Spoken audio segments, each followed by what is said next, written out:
The moment we've all been waiting for is finally here. The World Cup has arrived.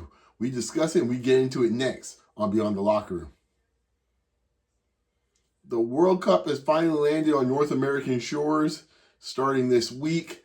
The fun's going to start, and I am looking forward to it. Easily the most popular, most anticipated tournament or anticipated sporting event globally. I must admit, I've always been a huge World Cup fan. I must admit, internationally wise, which event I used to like more, probably when I was younger, was probably the Olympics, but over the years, the World Cup has definitely surpassed it. I am totally looking forward to what I'm seeing here. I can't wait. It's going to be on my shores, so I'm looking forward to it in my city. So I might be staying home quite a bit more. Stay away from the traffic on those days Canada's playing, especially. But it's gonna be fun times, and I'm gonna just give my thoughts on what I think may happen next 5 or 6 weeks and see how it plays out.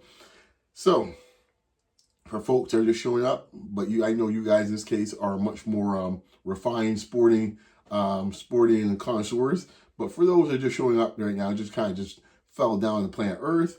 The World Cup is arriving.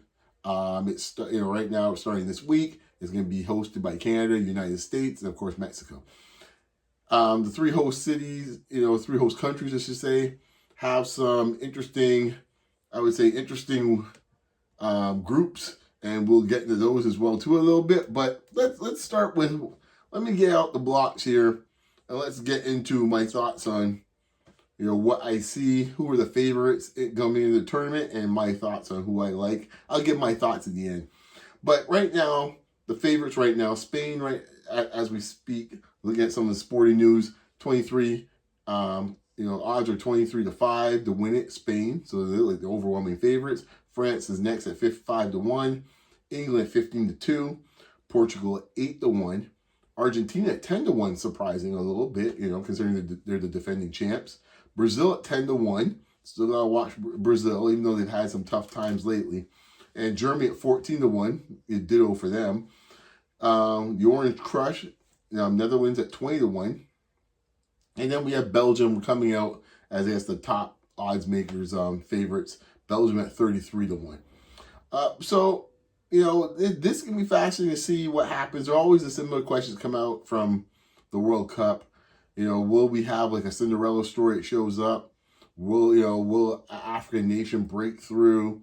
Things of that nature. Will some old nation that used to be very, a powerhouse, kind of bring back old glory? We'll see like Uruguay or something of that nature. So we'll see. But, Morocco made it, I believe, in the Final Four last time.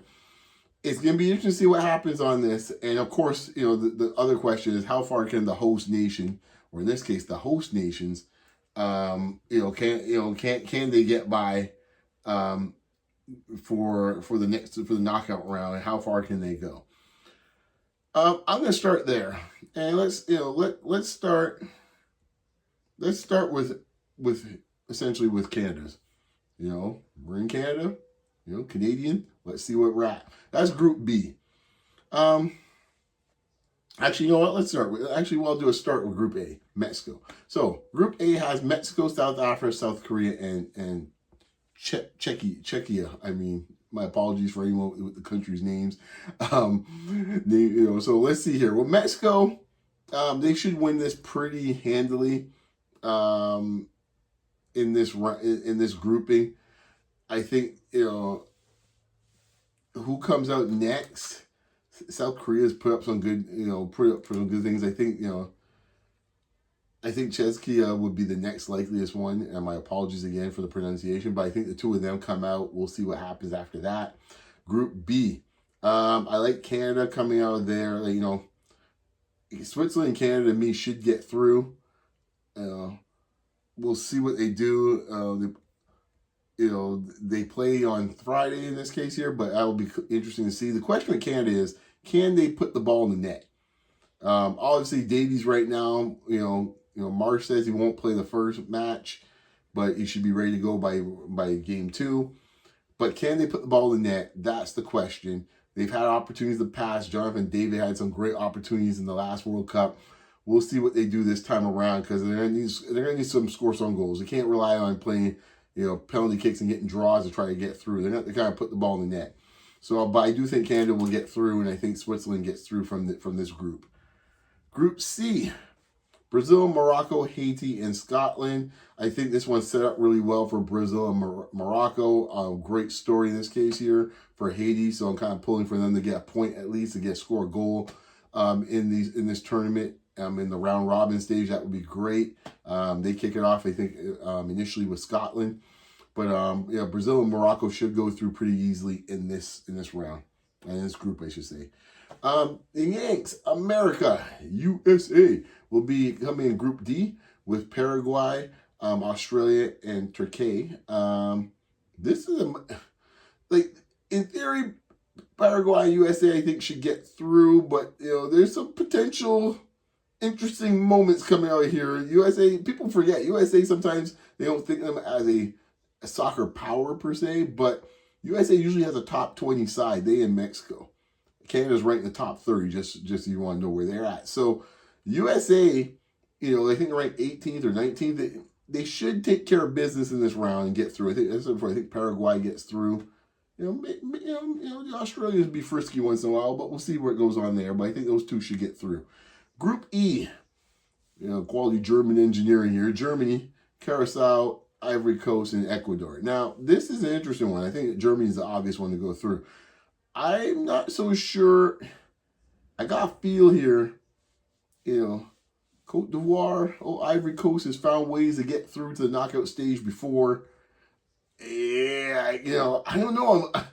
I think Ecuador, South American squad, should be the natural inclination. I'm going to go Ivory Coast, man. I think they're going to get through. I'm not sure if that's an upset or not, but I like them to get through. Group F, the Orange Crush. I think Netherlands get through. Then we have Japan, Sweden, and Tanzania. Sweden's so up and down. But Netherlands get through. Japan has been scrappy. They got a lot of speed, Japan.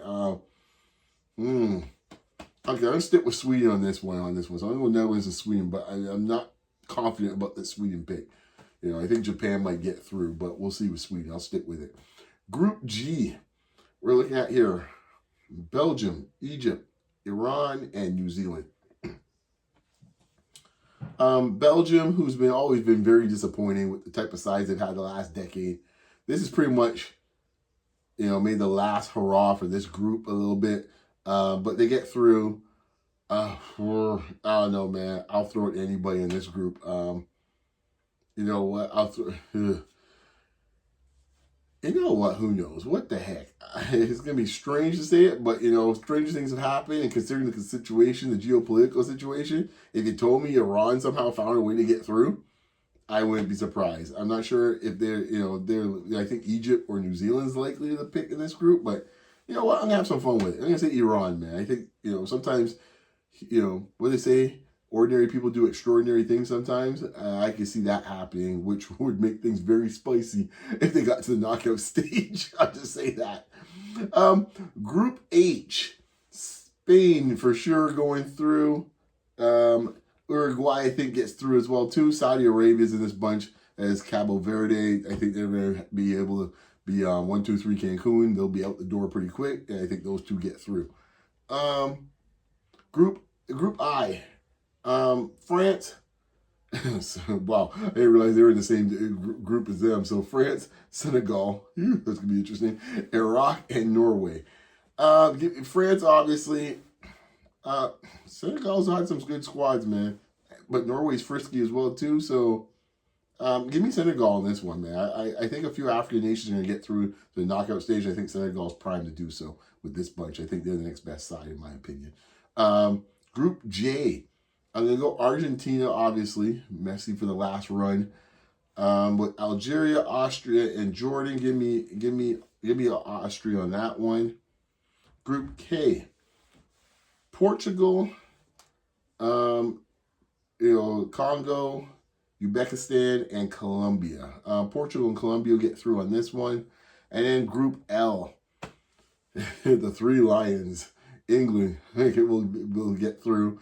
And then you have Croatia, Ghana, and Panama. Croatia, you would think so. Ghana usually does well too, man. I mean,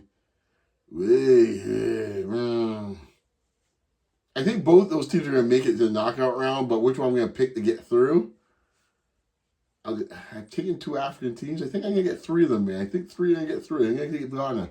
That's happened before, so I'm going to go with Ghana. I think Croatia gets in on the wild card or whatever you want to call it to make up the rest of the final. I guess 16 it would be. No, 16 or 24 now. I can't remember. They now changed it up so much now. I think it's hard to remember now because it's been expanded. So, but it'll get through the knockout stage as well too. But Panama's the last team in that group. It's been fun for Panama. Sorry guys, you'll be heading home pretty shortly. So that's what I see there. As usual, the 2 major South American giants. I guess 3 if you want to count Uruguay. All 3 of them will get through. Brazil, Argentina. A lot of the European powers will get through. I think all the host nations will get through. That's making up most of your group. As I said before, I think 2 or 3 African nations. I think Ivory Coast, Ghana, and I think the other one has Senegal. Get through. I'm still torn for a few of them, like Japan and Sweden. We'll see. What's going on there. But hey, man, those are my picks. I don't tend to watch international football to find out who's in the rankings as much. You know who the big boys are. As I said before, I got a sense of what's going on with the North American stuff. But hey man, it's all fun. Pools going everywhere. We'll see what happens. It would be great to see some upsets now. It's expanded a little bit more now. It's, I believe, 48 teams now. So it'll be great to see what that looks like. I am looking forward to that. I think there's going to be some very interesting storylines. Obviously, off the pitch, it's getting a real dicey. That's something. Watch this space, as they like to say. That can get really interesting, or has gotten interesting already. I'll just put it that way. So let's get to my pick. So my pick. I'm not going to pick who's going to be in the finals, because who knows how it's going to end up when they set them up in the knockout stage. I'll just say this. I think that there's more pressure than people think they're on France. I do think they're going to end up winning this thing, but I think there's a lot of pressure. I think they got the best player in the world, and when you have the best player in the world, you always got a good shot to win the whole tournament. It's no different in that sense of basketball. And I think France, I call it this Mbappe era. He's 27 now. This roster, if you call all the guys are kind of in their prime right now, part of that roster at the time. Just to get a few names off the top of my head. Kone, you have here, who else is on that group that was part of that group in this case? Hernandez, Kanate, like all those dudes are all around the same age as 27, some of the same age as Mbappe. Hernandez a year older, Kone is a couple years younger, but like that's the group that's been part of this great age of French football. And if they, Mbappe's 27 now, he's definitely got one more in his prime, 4 years from now. But if they don't get it done, I think this is his best chance when he's actually in his prime. If they don't get it done, it's going to be disappointing if they end up with only one championship in the Mbappe era. Like, it's going to be like, really? You won one when he was like 19 and couldn't win another one? Like, granted, it was a fantastic match in Argentina, but I think like there's some pressure to get something done with this group right now, as all of them are in their absolute prime. The next cycle around, they're going to be, in their 30s. Most of the squad, this squad started off with guys like Benzema and Pogba. They have moved on, as they aged out. But like this is the group right now, and they're all in their prime when they came. When they came through, they're all youngins. They're all in their prime now. I like France to take it all. I personally, they have a real great style of play that I enjoy as well too. So we'll see what happens. They can't play with their food out here. And I gotta respect the opponent, man. Go after some folks, man. So we'll see. But that's my pick. World Cup is here. Buckle up, folks. Try to avoid the traffic as best you can if you live in my city. But hey, guys, it's gonna be a great run for the next 5 or so or 6 weeks. Just enjoy it. For sports fans, these moments come every few years. Enjoy the moment. Once again, be safe out there. If you're going out to watch any games, watch yourself with the heat. And as always, man, be safe. Keep it locked. We'll talk soon. Peace.